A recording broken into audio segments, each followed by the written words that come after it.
The Baby and the Crystal Cube, written and narrated by Matthew Howard. In The Baby and the Crystal Cube, two lucid dreamers meet in recurring dreams, fall in love, and conceive a dream baby. But the unreality of the dream world leads them to distrust each other, with nightmarish results. The Baby and the Crystal Cube, Act 1. The sun is about to set, but it's been like that for months, or minutes, depending on how you're counting. Time passes differently when you dream, and you can live a lifetime in the span of a few waking seconds. I'm counting on that for my baby so she has time to grow. She swims in a sea of amniotic dream fluid the size of a basketball inside me. I try as hard as I can to make the sun set and rise faster. The back porch of my dream cabin is a perfect place to watch the sunset. The swing my husband hung there rocks my unborn daughter and me back and forth in a hypnotic rhythm like a cradle. I know she'll be beautiful. She already is. I talked to her, but she's sleeping now, inside me. The second trimester was exhausting, and I'm afraid of getting tired and falling awake. The swing. It's making me drift off. I stop it and stand, and the sun moves again. Down, I tell it. Down. When it resists the order, when brute force makes it push against me even harder, a wave of my hand turns the horizon into a bowl, ready to receive the sun, inviting it, enticing it. The sun cannot resist sinking into that terrestrial womb. The last ray of its surrender glints on the ruby-red cube perched quietly on the porch railing. A tiny version of the sun crawls along the cube's edge, arming itself with hundreds of spikes of light before terminating at the point and vanishing. I will not hold the cube. Not again. I would not dream of it. The first morning of the lucid dreaming study, Drake scowled at me from across the round table and said, "Castaneda was full of shit. It's pure fiction." "But the technique has potential," I said. "Look at your hands when you get lucid to maintain it." I'm not arguing about his... He didn't let me finish. "The method is no better than any other. It's worse than some." I'd like to tell you Drake and I met somewhere romantic, but Professor Delnan's laboratory was more like a 24-hour business meeting in an operating room. We were the patients, me, Drake, and half a dozen other lucid dreamers. The idea was to see if we could achieve co-lucidity, that is, becoming lucid as a group in dreams we shared. We were all graduate students hoping to earn a few bucks over the summer. Being lab rats for a week sounded like a good idea. Sleeping on the job was a requirement. So were the interminable meetings. "Drake," the professor interjected. With one finger he pushed his thick-lensed glasses up the bridge of his nose to be framed by his bushy salt-and-pepper eyebrows. "Amy's presented one idea. Did you have another suggestion?" The professor made 9 of us in the room. We students slept in his machine the night before to calibrate his measurements and make sure everyone was comfortable.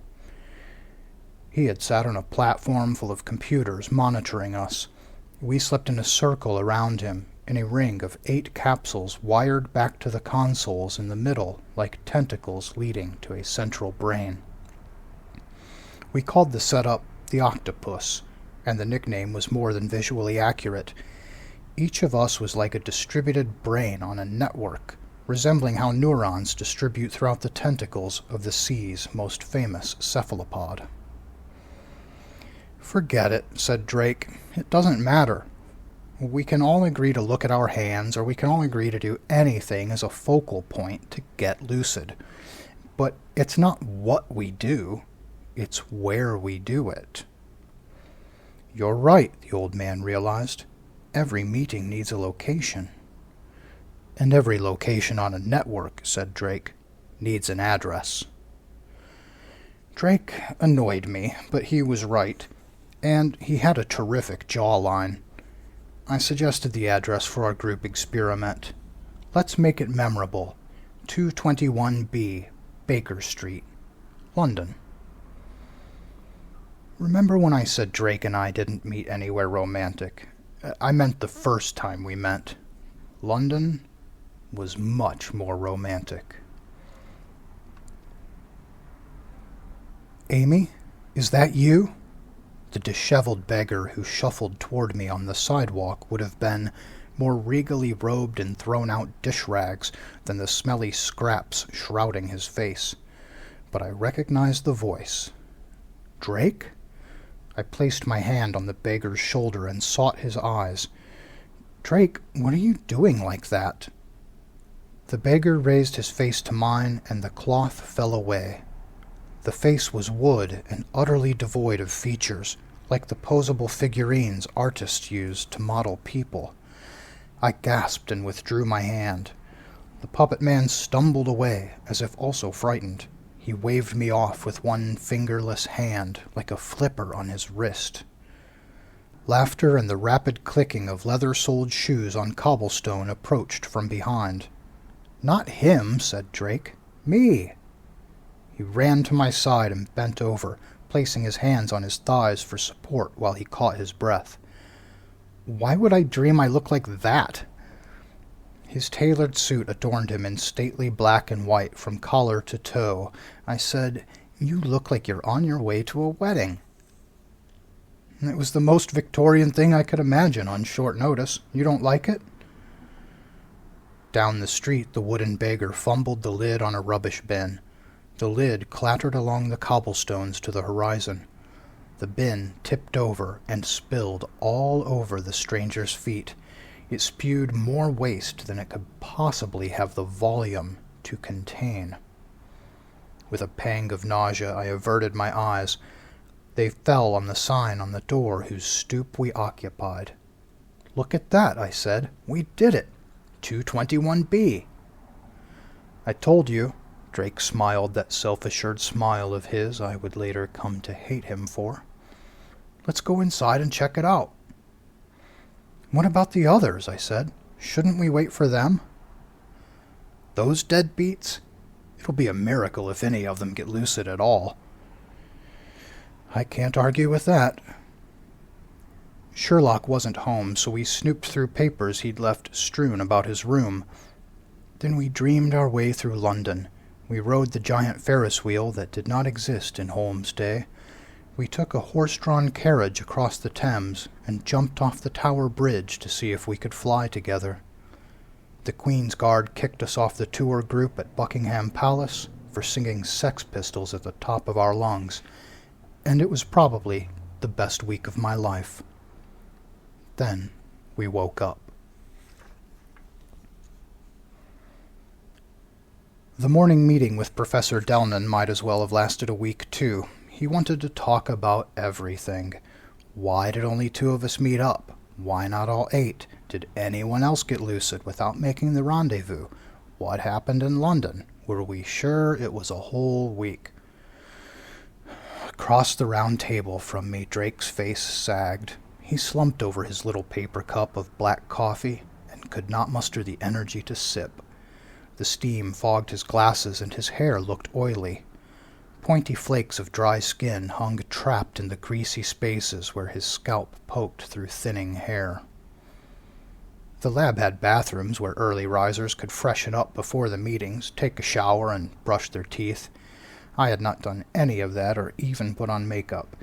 After a week of seeing a perfect complexion in mirrors all over London, and none of those blemishes I can never get rid of, and not a hint of those dark, baggy circles under my eyes, I just didn't have the energy to try that morning.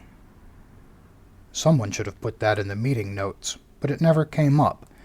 Delnan wrote page after page of notes, and none of them contained the 4 words every lucid dreamer needs to understand before diving in head first to do what we did. Reality is a disappointment. Later that night, asleep in the Octopus, Drake and I took a 3-month cruise around the world. We visited countries that don't exist, drove on roads no human ever built, and caught a bunch of bands you'll never hear of in Europe. We shared a cabin which gave us privacy from the other passengers and the crew, but when we wanted the run of the ship, I just dreamed those people away. We didn't need them. It was our dream, not theirs. The first time Drake was inside me was in our cabin, and it happened so quickly I can't remember how we started. We didn't make it onto the navy blue sheets and striped pillows on the bed. We did it standing up against the tiny refrigerator like our lives depended on it, and we could not be bothered to get our clothes off. But suddenly I was scared and naked. "Drake, wait, wait!" He did, which meant a lot to me. "This is out of control."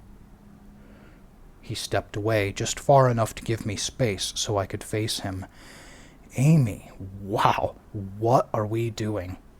I slapped my open palm onto his chest with a sharp smack and left it there. "As if you don't know." He laughed with me. We sat next to each other on the bed. "Sorry," he said. I didn't mean to." "You totally meant to," he coughed. "I did totally mean to.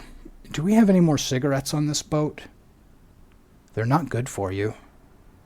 "Aren't they?" he said. "It's just a dream, Amy. Nothing here can really hurt you, right?" He kicked his feet lazily back and forth over the side of the bed like a kid. I rested a hand on his. "But it is real here. We've become conscious inside the unconscious. We think and feel. We're aware. What isn't real about it?" He sat still for a moment and pondered. "Maybe instead of real, we should say waking versus dreaming." "Then promise me you won't start waking smoking." "Why would I do that?" "Because," I said, stretching out on the bed to reach under the pillow, "you are going to love these." A pack of cigarettes materialized in my hand, and I drew it out. The pack bore a blue hammer logo, matching the color of our decor, and the name of the brand I dreamed up for him. He did not need his glasses to see it. "Coffin Nails!" He laughed so hard he couldn't catch the pack when I threw it at him, and it bounced off his chest onto the floor. "You're getting good at that," he said. "Making things." He got up and bent over to pick the pack off the floor. His body had become increasingly supple and firm as our dream voyage progressed. "Thank you, but you're on your own for a light." "That's just mean." He pulled out a single cigarette, flipped it over, and slid it back inside. He closed the pack. "Maybe I can find a light on deck." "Good luck," I said. "I'm scared to make fire. I don't know if I could control it. Things happen here and my emotions get all distorted, jacked up, extreme. I can't even tell if anything makes sense." He laid down beside me, propping his head on one arm. "I know what you mean. Feelings get distorted just like space does, or time, or even objects." "Or identity," I said. "Haven't you ever dreamed you were someone else? Some kind of character? Or watched your own dream from a third-person perspective?" "Yes," he said. "It's all another layer of distortion." But I felt like I knew who I was so long as he was there with me, and that feeling drew me closer to him. "There must be 1,000 rooms on this ship, Drake. It couldn't possibly be constructed in the waking world the way we experience it here. And it changes daily, or hourly. Amy," he took my hand and kissed my fingers lightly, "I'm sorry we got carried away. But I'm not sorry." That earned him a playful smack on his bottom. I climbed on top of him and pinned him down. I guess it's the ultimate form of safe sex, isn't it? Though I held his arms, he managed a shrug. What's the worst that can happen?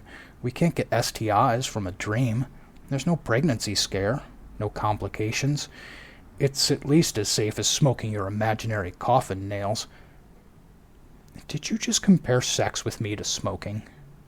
He wasn't threatened by my scowl. I think it's amazing how you make things, and what I want you to make next is love to me. For the next 2 months, that's exactly what we did. It's how I got pregnant. Delnin's meeting dragged itself like a wounded animal across the morning's highway. After months of living on the ultimate cruise ship, the routine at the round table felt like a transfer to a penal colony. It didn't help that Drake and I were disheveled, bleary-eyed, and generally about as useless as a pair of umbrellas in a tornado. We did not repeat our mistake of the previous day, which was honesty and forthrightness that took up the entire morning. Instead, we stuck to a simple version we agreed on before waking. We did meet, Drake told the professor, and we walked on a beach. We picked shells out of the sand and threw them back at the water.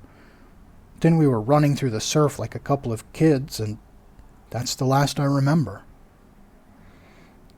Delnin rapidly scribbled notes in a bland notebook.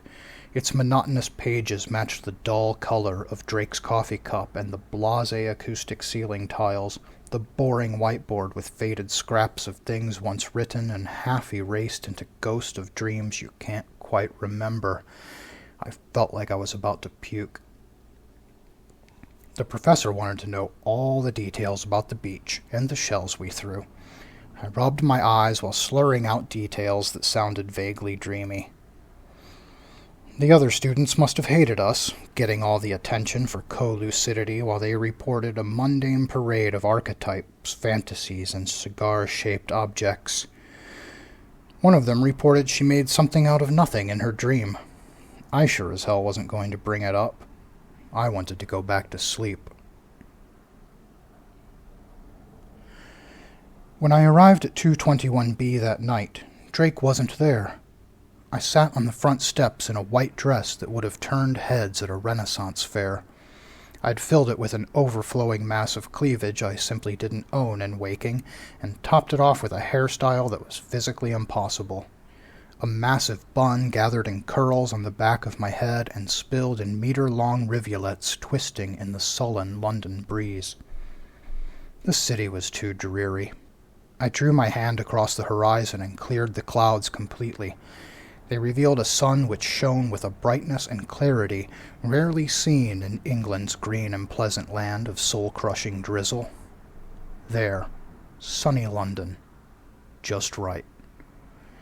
Terrible shrieks pulled me to my feet. Lifting my skirts and ruffles, I ran toward the den. The cobblestone street led to a shipyard where anachronistic oil tankers sat alongside wooden docks like sentries. I cursed them for neglecting their duties. The screaming continued. With the irrational certainty of the dreaming mind, I knew it came from inside a foreboding warehouse whose windows stared blankly over the displaced sea like the eyes of dead men. The building loomed, a black colossus in my suddenly sunny London, and I vowed to remove its blight from my paradise. With a wave of my hand, the oaken crossbar and the chains securing it exploded, taking the massive double doors with them. Splinters shot through the air around me like the arrows of a million archers. All of them missed their target. Advancing unscathed through the debris, I called out, "Drake! Drake! Where are you?" "Amy!" came the reply, a forlorn distortion of the vowels in my name, like a wind howling down icy fjords in a frozen hell. He screamed again, and this time the blood in my veins turned to steel and rage as if I were a mother bear in chains watching her cubs hacked to pieces in front of her. Worse, the shriek came from everywhere at once. Drake's voice was not in a single location, but distributed throughout the entire structure. "Drake, tell me what happened. Retrace your steps." A silence more miserable than his caterwauling confronted me. A single door glowed with a sickly greenish light, the door to the men's toilet, judging from the sign before the light became too blinding to penetrate with eyes alone. Pushing through the luminescence which beat on me like a cyclone, I forced my way into the room. Human filth and excrement caked its walls. All the sinks and toilets had been ripped from their bases to reveal mangled, rusted pipes. They teemed with giant roaches and deformed beetles from the diary of a psychotic entomologist. The far wall exposed a gaping hole leading into some place dark and indistinct, and it terrified me. Drake was in there. I swallowed my fear and drowned it in a pool of black water deep inside me where no light shined at all, and I stepped in. Drake's smell hung in the air. Not his dream scent, the one like sandalwood and spicy musk, but the other one he had at morning meetings. I didn't like it, but it grounded me. My emotions were getting out of control. Blowing things up, fjords from hell, drowning in black pools. This wasn't me. This was the dream cranking the volume up to 11 on my feelings. Fuck you, dreamland. Where's Drake? When I received no answer, I summoned a ball of fire into the palm of my left hand and held it before me, above eye level, like a torch. Yes, I was afraid it would get out of control, or burn me, but into the darkness I pressed, and if it did not want me there, then too bad for it. This was my dream. It belonged to me. My improvised torch revealed a narrowing passage. The walls refused to behave. They bent into octagonal hallways where I met door after endless door. Through them I persevered into increasingly narrow and angular spaces. I stooped, then crouched, then crawled on my hands and knees. The corridors forced me onto my stomach, making me worry about the baby inside me. I was just beginning to show. I dragged myself along by my elbows. What kind of hell was I in, and how could this maze possibly fit inside the warehouse? It went on for hours, or kilometers. What was the difference? Time was space, and space was a dimension of time. They obeyed no rules, not any sane ones. Drake's intermittent shouts dissolved into pathetic sobbing that made me wish for more screaming. I wanted to raise my fist and smash it into the terrifying crawl space, but I lacked room to raise my arm more than a few centimeters. It was a claustrophobe's nightmare. Shit. I ended my struggle into the impenetrable passageways. That's exactly what it is. Think, Amy. This isn't just your dream. This is Drake's nightmare, and all you're doing is getting trapped inside it. Emotions were the problem. I wasn't really limited by the confinement. I only faced the feeling of being trapped, restrained, afraid. I'll show you fear, you goddamn warehouse. I clenched my fist and gave no thought to the fact that I could barely wiggle it in the enclosure. I focused on the fear I endured for months the night before, the fear of letting loose with fire, the fear of being out of control, the fear of making something I could never unmake or force to stop. I focused on the ball of fire in my hand, and I feared its awesome power with all my heart. It grew from a torchlight to a blazing inferno to a roaring volcano, then a supernova. Nothing of London survived its wrath. It wiped the stars from the sky and the blackness from the places between the stars. It left nothing but an infinite plain surrounded by a stark, white light. "Lover," I said, "come to me." In the center of that edgeless, ivory expanse, Drake curled in a ball with his hands over his face. I rushed to his side. "It's okay, baby. It's okay. It's just a dream." He unwound from his fetal position and surveyed the glowing blankness around us. He placed his hand on my cheek as if he could not believe I was real. "Amy, I was trapped. I was in these tunnels that kept getting smaller and smaller until I couldn't—" I threw my arms around him.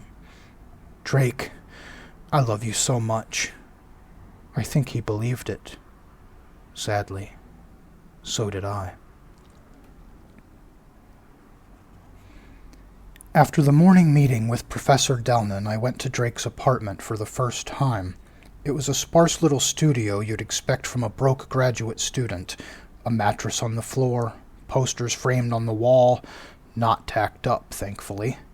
Mismatched dinnerware strewn upon the furniture in clusters around cups with parched brown layers at the bottom. Coffee rapidly returning to its solid form. It didn't matter. After a week in London, a quarter year on a worldwide cruise, and the aftermath of the warehouse incident, I needed him inside me for real. Or, I should say, for waking. He locked the door behind us, tossed his keys on the table of his kitchen-living room combo, and my hands were under his shirt pulling him to me. We ended up on his twin mattress with the 2 pillows that were too skinny and the comforter that smelled musty, and I couldn't get wet. Drake had a half-empty bottle of lube for me, but I swore I'd smack him if he fumbled the penetration one more time. I got on top. "Let me do this." I meant it to be confident, but it came out critical, as if I'd appended my words with, "You incompetent fuck." A cloud passed over Drake's face, and he could not meet my eyes. Then he wasn't hard anymore, and I rolled off him in frustration. Instead of spooning with me, he turned away and curled up on his side. "Drake, Don't worry about it," he said. "Just go to sleep." That solved everything. For a few hours. At the end of the week, we left the old professor slightly wiser than when we'd met him, but not nearly as wise if we had been honest about our final night in the study. Our honeymoon. I don't want to make it sound like we got dream married just because the sex was amazing, but let's be honest. We got married because the dream sex was absolutely amazing. In the dream, whatever awkwardness we felt at Drake's apartment disappeared. I had an orgasm with an intensity I never believed possible. His arms encircled me, and his scruffy cheek pressed to mine and scratched it. He said, "I love you so much, Amy." He was inside me, and my baby was inside me too. My dreaming body had become the nexus of an entirely new kind of family, one that lived and breathed in a realm of ideals and emotions. I never felt so close to anyone in my life. My husband tensed, trembled, and emptied himself into me again, and I whispered, "Drake, we're a family now." The sun was made of lava and poured through pixelated caverns in the sky. I dreamed I was a canyon, and Drake was the river flowing through me. We were the earth, and we were one. All 3 of us.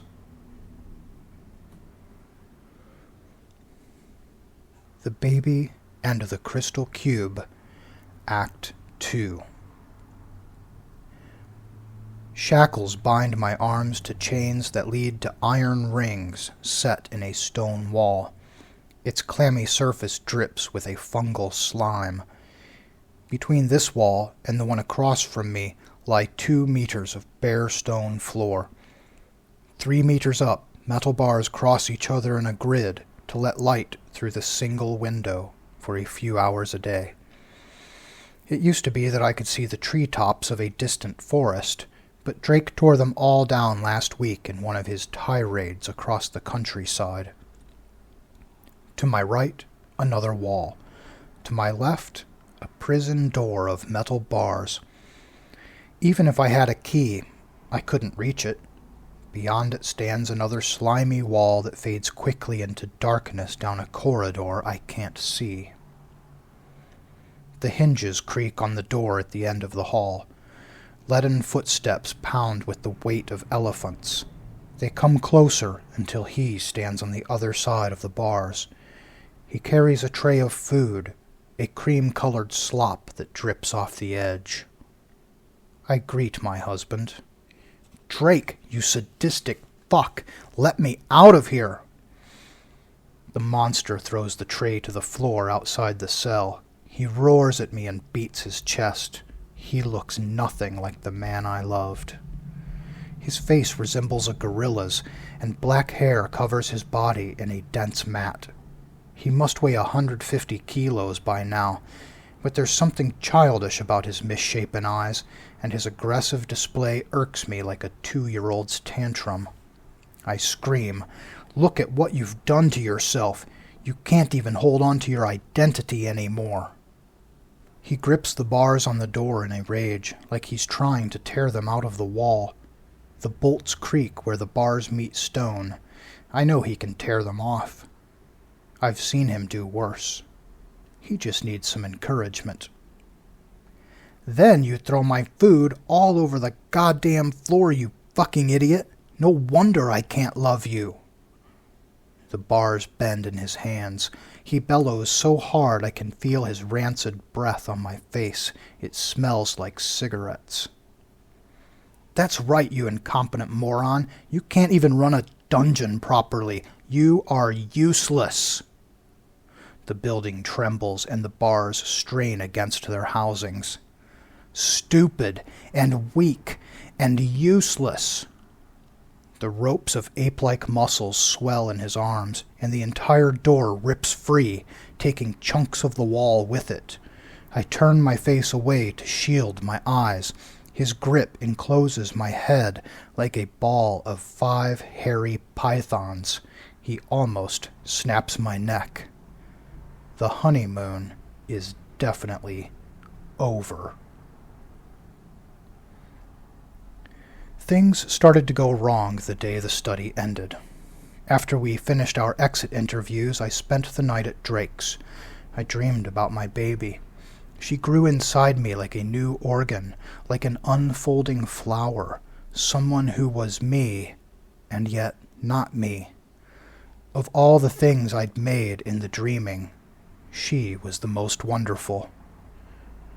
But even without the professor to torment us, the next morning felt heavier than a bourbon hangover. Drake avoided my eyes during our desultory caffeine ritual. "What's wrong?" I asked, besides the usual. He glanced up from his mug, then looked into it again, as if consulting a crystal ball for an answer. He mumbled, "I can't believe you said that last night." "Said what?" "You remember, in the dream, you said our sex life was terrible." "What? I didn't say that. Where were we?" "Come on now." "Fine," I said. "Don't tell me." "We were having dinner with my parents," he said, "and you told them what it was like in bed. It was so embarrassing. Why would you—" "Drake, we didn't have dinner with your parents. What are you talking about?" "How can you just deny it?" he said. "Because it isn't true." I got up to sit beside him on his couch, but he looked away from me and studied the opposite wall.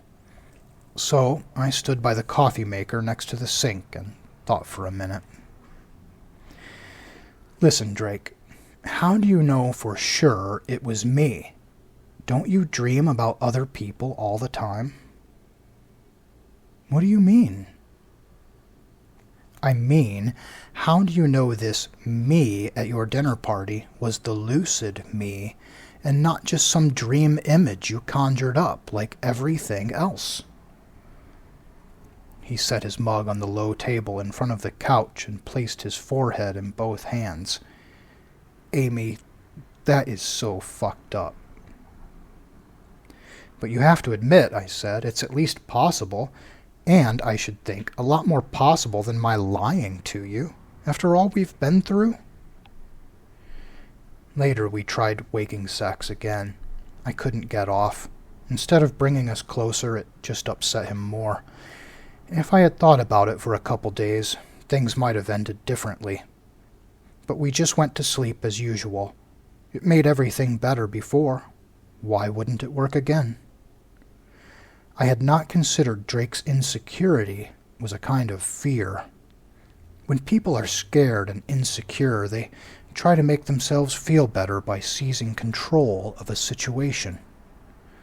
And the situation was me.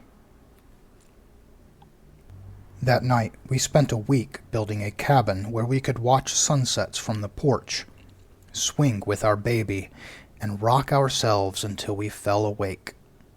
That probably sounds ideal, but it turned into a house of horrors. Like the time I walked into the baby's room and it was full of maggots and animal corpses. We had just painted it. For weeks I had found these nightmare rooms. When I slammed their doors, the hallways began twisting into Drake's claustrophobic mazes. I could fix most of the damage, but perpetually rebuilding became a chore. What's the point of having a dream life if all you do is bend halls back into shape after your neurotic husband's nightmares mess them up for the millionth time? The maggot-ridden baby room was the last straw. I confronted him in our living room. Drake, you've got to get a grip. This phobia you have is wrecking the cabin. It's all wrong all the time. And that's my fault, he said. This is your dream too, Amy. Your room's full of nightmares. A baby crib full of death. That's you dreaming that. I would never... Bullshit. You're terrified something's going to hurt her or that you're about to fuck it all up. He might have been right. He might have been wrong. But he was definitely grabbing my arm, and I didn't like it. Get your hands off me. Why? Are you scared?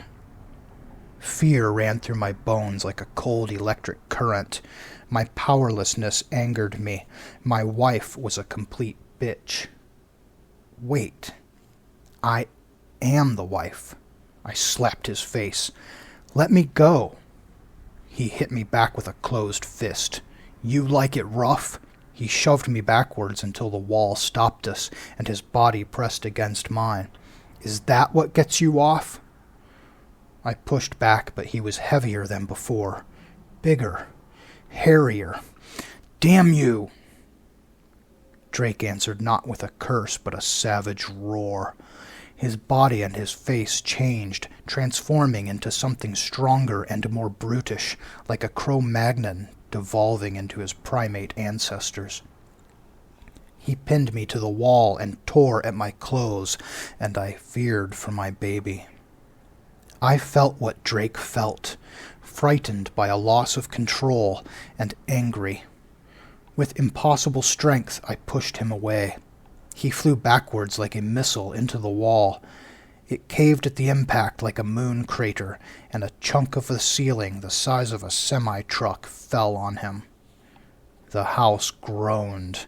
It pulsed all around me like a beating heart.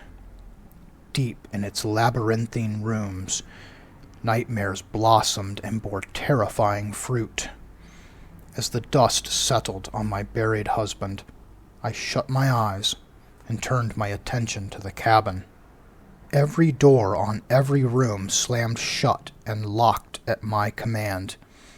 Behind their wooden portals stormed a menagerie of demons, corpses, soldiers with their eyes torn out, stripping the skin from babies, angry mobs hanging their scapegoats with barbed wire instead of rope, mothers drowning their children in boiling water, fathers beating their daughters with baseball bats. With an involuntary shudder, I opened my eyes. My daughter would suffer no such fate. Then the pile of rubble stirred. A malevolent beast howled his thirst for vengeance. The broken beams and rafters tumbled from the pile. Drake was still alive, but he no longer resembled the man I married. Shaking off the debris that crumbled away and thundered on the floor, he rose to his feet to face me. Breathing laboriously, he found the clarity to speak words instead of grunts. "You," he said. "I'll show you." He picked up a rafter from the floor and swung it about, destroying everything in his reach. My dream cabin started coming down around my ears. Dropping to one knee, I crouched and covered my head. It was no good. I had to get out. I should have forced myself to wake up, but any judgment of my actions must consider this was not merely my dream. It was ours. Just like in the warehouse, emotion gripped me, a collaborative emotion growing out of the co-lucidity. Drake's frustration and my fear, the suspicion I was to blame for all this, they fed off each other. They made a feedback loop, intensifying our feelings until rationality evaporated. From my crouch, I gathered my strength and shot like a bullet through the ceiling and into the sky. The thing Drake had become burst from the cabin a moment later in a wild frenzy. He began demolishing the dreamland, uprooting trees, throwing boulders, and pounding mountains with his huge, hairy fists. He was so bent on destruction he forgot about me. I took a deep breath and descended to the ground beside him. "Drake, you maniac! Stop!" My proximity did nothing to quell his anger. When I tried to place a hand on his shoulder, he hurled me away. I tumbled across a field of Venus flytraps and tombstones. I needed to get away from him, get space to clear my mind and focus. His emotions overflowing onto mine weren't helping anything. They only locked us tighter into the unreasoning dream. And that was the key. I could not overcome the dream. It was too powerful. I needed to accept the troubling emotions it brought me. Brute force was not the answer, but receptivity. Receptivity and separation. I rose to my feet and shouted, "What do you want, Drake? Do you want me to be your slave? Your prisoner? Fine!" I did what he could not, and let go of my fear of imprisonment. I chose my jail and summoned it into existence, a sturdy stone fortress with bars on the windows and locks on the doors. It rose all around me from the ground, wall by wall, turret by turret, until it towered overhead. Drake accepted its reality. It fit his paranoid fantasy and his belief I was to blame for his feelings of inadequacy. After all, the guilty deserve to be punished. I made myself a dungeon and decorated accordingly. As my husband lost himself in a month-long rampage across the landscape, I meditated, gathered my thoughts and feelings, and put them back in order. I needed to wake up, but not as badly as Drake. His monstrous form and boundless hate made him feel powerful, so much more than in the waking. He could lose himself in it. Maybe he already had. But he was my husband, and I could not ignore the possibility he might never wake up voluntarily. When I was ready to confront him, I called out for food. "Drake, I'm starving! You're murdering me! Is that what you want? How can I love you if I die?" Then we dreamed he brought me food, and I taunted him. He tore the door off, and nearly tore my head off, too. Better for him, if he had. I called up the fire into my right hand and pressed it against his face. "Wake up, Drake!" The stench of burning hair would have sickened me if Drake didn't do much worse, thrashing my body back and forth about the stone cell like a child beating the walls with a doll. Then the fire grew, and it covered me. Drake's flesh seared. He flung me away. My skull struck the wall. My ears rang, and his bellowing did not help. Pushing off the stones as the flames cascaded upward from my skin and snapped in the air, I had words with the father of my child. His were incoherent, bestial things. Mine were, "Wake the fuck up!" Even a monster could burn. He backed away. "That's right, you sick bastard. Wake up!" The heat blistered his shrieking face, and I pressed the advantage. I struck him again. The flames grew white-hot until his hideous, primitive form disintegrated to reveal the naked man inside. I woke with a start, already in motion, flinging off the smelly comforter and pouncing on Drake. He put his arms over his face to block my swinging fists. I pummeled him anyway. "You son of a bitch!" He shouted my name and a string of curses. "Stop! Stop! What is wrong with you? Beating me up and threatening me? Wrecking my cabin? Ripping my goddamn head off?" "What are you talking about, Amy?" If he had so much as raised a hand against me, I would have bashed his brain with a desk lamp. But he didn't fight. I relented. "Amy, what the hell?" He kept his arms over his face. "Months I put up with your shit." Exasperated, I got to my feet. From his mattress on the floor, he asked, "What happened?"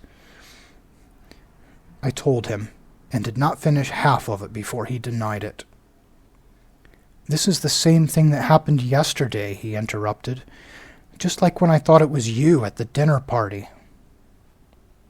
That caught me off guard. I settled onto the floor next to his mattress and studied his eyes and lips. "You can't seriously believe I would do stuff like that to you." Drake turned away as if I'd hurt more than his face, or be some kind of monster. "Drake," his bare shoulder begged for my touch, but I drew my hand away. "I can't deal with this before coffee." Disappointment awaited me in the kitchen. "You're out of coffee!" Drake groped the floor near his alarm clock to find his glasses, peeled himself off the mattress, and drifted into the kitchen like a dead animal floating on the open sea. "I'll go get some. Store should be open." He grabbed a gray hoodie and pulled a pack of cigarettes from its pocket. He slapped the top of the box half-heartedly against an open palm. I'd never seen him with a waking pack of cigs before. "I'll go with you." He would not meet my eyes. "No, I'll just go," he huffed. "I'm not useless." The door slammed behind him with the force of a petulant child throwing his toys. "I'm not useless." The phrase stopped me colder than the slamming door. Useless. I peeked through the blinds on the living room window. Off-white slats parted to reveal Drake's car 2 stories down in the parking lot, crawling past the apartments and slithering onto the main street. Why would he choose that exact phrase? The same words I yelled at him in the dungeon. The same insult I yelled at him in a dream he said he never joined me in. I had not even told him about the dungeon before he interrupted. Fuck. I set Drake's alarm clock for 5 minutes later. It wasn't much time, but once I fell asleep, I could gain weeks to do what I needed. Not just for myself, but for my baby, my daughter, now into her 2nd trimester in the dreaming. It wasn't safe for her there with that maniac around. I fell to sleep and got to work. Drake returned 27 minutes later, smelling like an ashtray. The stink made me heave. I kissed him on the cheek. "What do you say we get drunk?" I'll buy. Men don't mind running errands if there's booze in it for them. I sent him back out with a pair of 20s from my purse. He returned with a liter of vodka and a 12-pack of beer. We drank until he passed out. I became lucid at 221B. "Drake, where are you?" He emerged from the door of an eyeglass shop at the far end of the street. He walked toward me instead of flying. Were his powers in the dream devolving, or just his self-image? I pulled down the front of my Ren Fair blouse. "See anything you like?" He tried to touch me, but I pulled away. "You're not going to lose your temper, are you?" "Don't toy with me, Amy. Come here." "Maybe I don't like being ordered around." He replied with a growl that rumbled through the streets all the way to the anachronistic shipyard. His fingers curled into fists. That's what I thought. For the last time I turned the brass knob at 221B and flung open the door. "Come and get me, if you're man enough." His roar rang in my ears, and the clatter of my shoes up the wooden steps to Holmes' room was matched by the stomping of huge hairy feet behind me. He was already growing larger when he hit the doorway into the detective's study. His massive bulk rammed the wood frame. The force cracked the plaster on the walls, but they held. Drake squeezed through the entrance to Holmes' room in a rage, and nothing was safe from his swinging simian fists. He knocked over a table, shattering its kerosene lamp on the floor, scattering vials and beakers and notebooks from Holmes' experiments. Drake ripped the bookshelves down from the wall. They crushed the books that tumbled out of them. From the next room I called, "I'm not impressed." I dashed out the back door. It led up another flight of stairs. Drake charged through the room behind me and forced his way into the stairwell. Its narrow ascent frustrated him even more.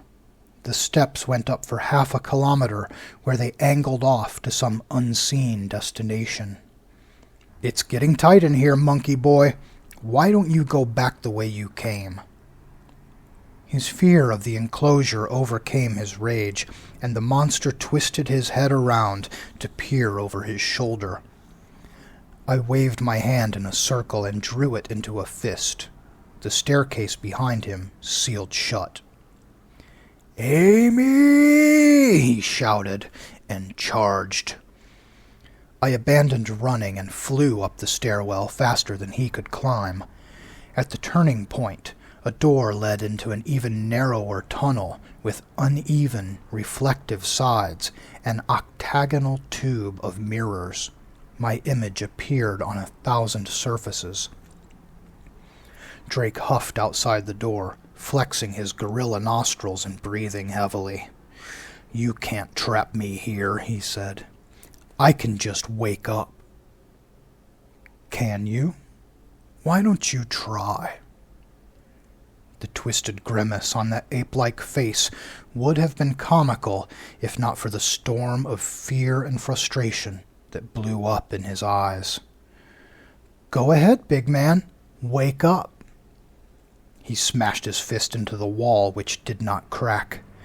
"What did you do?" "Temper, temper." "Ah!" He beat the unyielding wall again. "What did you do?" "Drugged the shit out of you while we were drinking. You couldn't wake up now if the goddamn house was on fire. Get the picture?" He screamed, "I'll kill you!" Into the tunnel he pursued me. The maze I led him through almost got me lost too, even though I'd built it. It took weeks in the dreaming during my 5-minute nap. In that time, I pondered a question the philosophy majors had beaten like a dead horse for centuries. Could an all-powerful being create a rock so heavy she could not move it? They would have been jealous of my having a world where I could do original research on the topic. For my proof of concept, I created a dream substance so durable I could not break it. I built Drake's nightmare from it. He chased me through kilometers of twisting corridors which grew smaller as they receded behind him until, at last, he was wedged in tight, immobilized. He seethed. Being smaller, I was ahead of him by a meter, close enough to smell the hate-filled terror in his sweat, but not close enough to touch.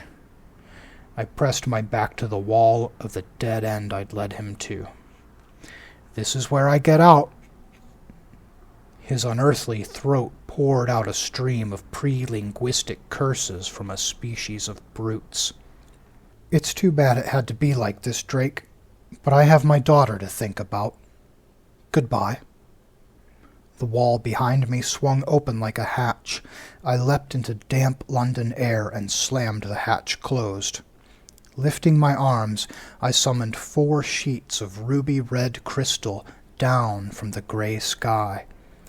Each was 20 meters high and just as wide. They dropped vertically like guillotine blades, with a resounding thunder enclosing the property on Baker Street on all 4 sides. A 5th sheet of crystal dropped horizontally to cover the top. Drake, in the heat of the chase into the building, had failed to notice the entire foundation had been replaced with a similar sheet of crystal. There it was, my proof of concept, unbreakable dream crystal. I traced lines in the air with my index finger, and all along the cube's edges flared a radiance with the intensity of an enormous arc welder. The cube sealed at the seams. I could not break the stuff, but I could bond it to itself, and I could resize it. The cube shrank until it was small enough to hold in my hand. I can't imagine the effect on Drake as his enclosure grew ever tighter, taking him with it. But perhaps it wasn't complete torture. Just as time inside a dream can be longer than the time which passes in waking, objects in a dream can hold more volume inside than they appear to on the outside. Either way, my baby and I were safe. I plucked the cube from the ground and flew back to the cabin. There I repaired all of Drake's destruction and architectural distortions before watching the sunset. A whisper flowed from inside me. "Mama." Holding my belly, I considered attempting to dream about giving birth right then. But my daughter was not some inanimate object to be manipulated. Like her lucidly dreaming parents, she was a consciousness inside the unconscious. But I could exert control over the dream. That's when I started speeding up time until I was too exhausted to do it anymore, and I fell awake. Drake curled like a fetus on his inadequate mattress, drugged out of his mind. Maybe if we'd taken the time to get to know each other in the waking, outside of the Downend study and his bachelor hovel, he would have known my purse held a traveling pharmacy. Mom's sleeping pills I stole so she wouldn't accidentally overdose. Antidepressants I bought from a girl in political science lecture. Hydrocodone I didn't take when I got a tooth pulled. Liquid morphine I took from Grandma's medicine cabinet when she was on hospice. Drake looked so peaceful. I was tempted to make my own chemical cocktail for the road. Then I considered suffocating him with his pillow. Instead, I walked out. I wanted to have my baby. I wanted to meet my daughter and hold her close. I wanted to go the hell back to sleep. I left Drake's door unlocked in case the pillow idea sounded better a few hours later. It did. The end. The Baby and the Crystal Cube was written and narrated by Matthew Howard.